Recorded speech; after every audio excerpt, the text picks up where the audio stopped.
Shalom Elohim, Shalom Elohim. Pertama-tama saya menyapa kepada ketiga pribadi yang sudah bersama-sama kita di dunia ini.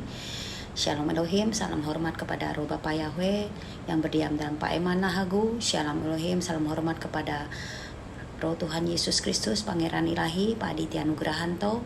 Shalom Elohim, salam hormat kepada Roh Kudus, Roh Kebenaran yang berdiam dalam mempelainya yang tercantik, Bunda Fe Hamdani. Shalom Elohim, buat anak-anak Tuhan, saksi-saksi Tuhan, bintang-bintang Tuhan, mempelai-mempelai Tuhan, dimanapun berada. Salam kasih, cinta, damai sejahtera kepada kita semuanya. Amin. Ya Bapak Ibu, kembali saya mau bersaksi ya untuk kali ini ya, kesaksian penglihatan mimpi juga, dan yaitu di tanggal 3 Agustus kemarin. Nah, pada tanggal 3 Agustus itu bertepatan dengan pada pagi hari ya, bertepatan pada meninggalnya abang saya yang di kampung sana ya, pada pagi hari, dan di subuh hari itu saya diberi mimpi penglihatan itu ya. Di mana saya berada di rumah mama saya yang di kampung itu ya. Di situ ada Pangeran Ilahi, Pak Aditya Nugrahanto, yaitu Pak Aditya Nugrahanto ini adalah wadah yang dipakai oleh Tuhan Yesus Kristus ya di muka bumi ini untuk memotivasi anak Tuhan, membukakan materai-materai di akhir zaman ini ya, dan menuntun anak-anak Tuhan ya untuk masuk pada kerajaan 1000 tahun. Nah, itu ketiga pribadi yang sudah ada di dunia ini, sudah bersama-sama kita ya, tiga pribadi yang esa. Nah, di situ Bapak Ibu, di rumah mama saya itu saya bersama Pangeran Ilahi, Pak Aditya ini di dalam kamar gitu. Kita berbaring di kamar di ranjang gitu ya. Terus saya memeluk Pangeran Ilahi ya waktu itu ya. Dan terus 2 kali saya memeluk dia ya. Dan yang kedua kali itu saya merasa di dalam tubuh dalam tubuh, organ tubuh ada sesuatu yang mengempes atau mengecil ya, begitu ya Bapak Ibu. Saya tidak tahu apa maksudnya ya pada waktu itu. Nah, dan setelah itu saya melihat Pangeran Ilahi berkeliling di rumah mama saya. Di rumah mama saya itu saya melihat banyak tamu-tamu yang datang ya, dan ada kue-kue, makanan-makanan kecil yang tersedia di sana ya.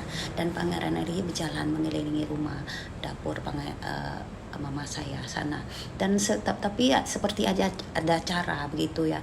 Dan sebelum acara itu selesai, Pangeran Ilahi sudah pergi ya, meninggalkan rumah mama saya. Dan setelah itu kita seperti biasa ya, kita tidak tahu apa arti dari mimpi ini ya. Dan memang Tuhan Yesus mengatakan bahwa dia memang mengunjungi saya begitu ya, dan karena dia mengasihi saya dan mau melindungi saya, akan melindungi saya. Dan memang setelah pagi itu memang ada kejadian duka, ada itu abang saya meninggal ya itu. Dan itu yang terjadi ya Bapak Ibu. Jadi biarlah kita tetap, apapun yang terjadi dalam hidup kita bergantung kepada Tuhan, maka Tuhan akan memberikan perlindungan, penghiburan, kekuatan kepada kita. Di mana Tuhan juga berpesan ya pada waktu itu ya, lewat doa-doa kita ya, Tuhan banyak berpesan bahwa kita hidup di dunia ini adalah melalui proses dan ujian iman.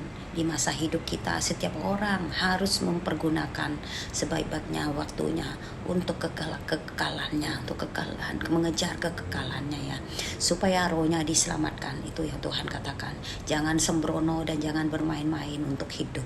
Pergunakan waktu ini karena waktu dipercepat. Tuhan berkata seperti itu Bapak Ibu.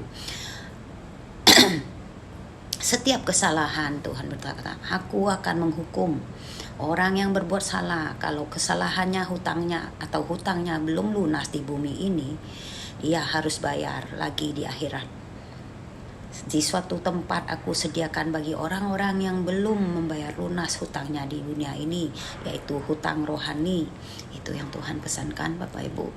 Baik itu doa, baik itu berdoa, baik itu baca Alkitab, baik itu bersaksi. Kita yang sudah percaya Tuhan, yang sudah taat kepada Tuhan, kita harus melakukan bagian-bagian kita untuk setiap hari bersekutu dengan Tuhan.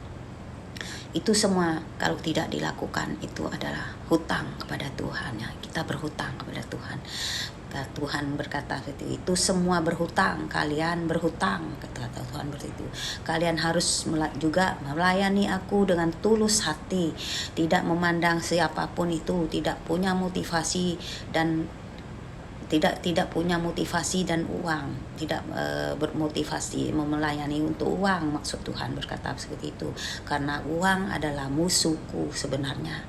Maka kalau seorang yang cinta uang, ia menjadi musuhku.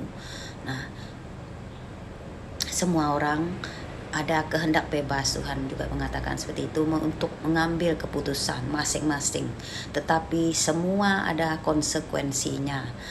Dalam mengambil keputusan itu ada konsekuensi yang ditanggung oleh manusia. Nah, dan Tuhan juga berpesan Bapak Ibu, orang yang kupakai adalah orang yang rendah hati, orang yang tidak memiliki apa-apa, bukan yang berambisi untuk menjadi penguasa negeri atau penguasa dunia. Seperti salah satu penguasa yang ada di dunia ini, dia akan dijatuhkan seperti si Lucifer itu. Ia telah membuat kloning-kloningnya. Ya Bapak Ibu, kiranya kita sendiri yang peka dan kiranya kita paham, mengerti ya siapa-siapa yang dimaksudkan penguasa dunia ini ya Tuhan. Ya Bapak Ibu, dan siap diantaranya ya seperti ya kita setiap sudah mendengar berita-berita dan pembukaan apa-apa yang dibukakan oleh Pangeran Ilahi ya Tuhan Yesus Kristus, Pak Ditya Nugrahanto, tentang akhir zaman ini. Kiranya kita paham dan mengerti dan peka akan itu. Inilah kesaksian saya yang sederhana. Kiranya Tuhan Yesus memberkati kita tetap kuat untuk kiranya kita tetap tidak terjerat oleh segala perkara di dunia ini ya Bapak Ibu.